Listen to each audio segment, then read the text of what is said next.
On this green earth, we encounter a vast majority of disasters, such as stormy weathers, Manisha on the beat, people standing next to you in the urinal, and labubus. However, these things are nothing compared to the COVID-19's quarantine. I have one issue, and that is people saying that quarantine was the best part of their lives and that they miss it. But let's look at the facts, right? Let's start with online class. Online school wasn't even that bad. No need to go to school, no showering, waking 1 minute before class, and go to class all in the comfort of your own home. But of course, there are ones that bring great hindrance, ones that suck you dry of these privileges, and those are teachers. They would do all these horrific things like obligating you to turn on your camera so your classmates can see your chopped ass face. And what's worse, these so-called friends, these so-called D1s, who's making photos of you and making the most diabolical ass stickers of you. Just don't press the huzz, and now I'm getting numb by the way. But the worst rule of all was the no eating rule, mind you, during online class. Cause like,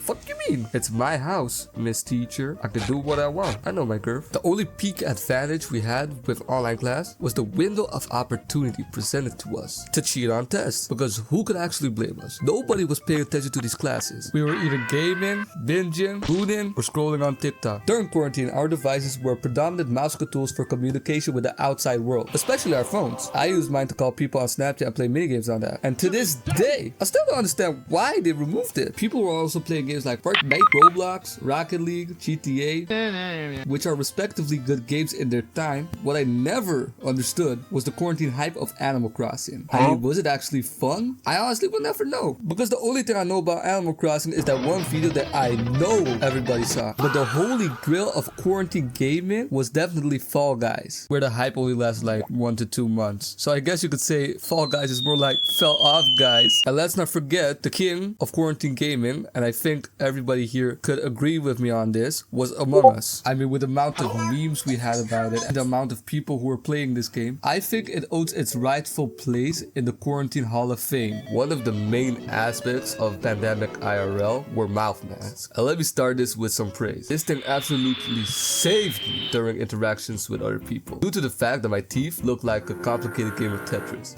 Also, Lil Jit me was also feeling this shit because like, I felt like a Mortal Kombat ninja wearing this shit. But I'm gonna be honest with you guys, this shit was hella irritating because it was all up in your face and it started making breathing feel like some deep sea dive for the ones who have asthma. Other things for the history books was the fact that people were going crazy with hand sanitizer. Like, I kid you not, look at the jump from the 2019 market to the 2020 market. This stuff was selling out so fast that people start making their own hand sanitizer. But don't ask me how. What never ever made sense was the shortage of toilet paper, because you had to stay home anyway, so you might as well wash your booty instead of wiping, because washing also cleans better, right? But let's keep it real though, for all the ones who missed this time of their lives are just comfortable with the memories. If we were to be honest, things we used to do back then would have most likely been way better if there was no quarantine, because a real party or TikTok wrist party is miles better than some fuck ass Zoom party. And my honest message to y'all today is aspire to live more. Thanks for watching. Oh, and don't forget to like and subscribe. Love you.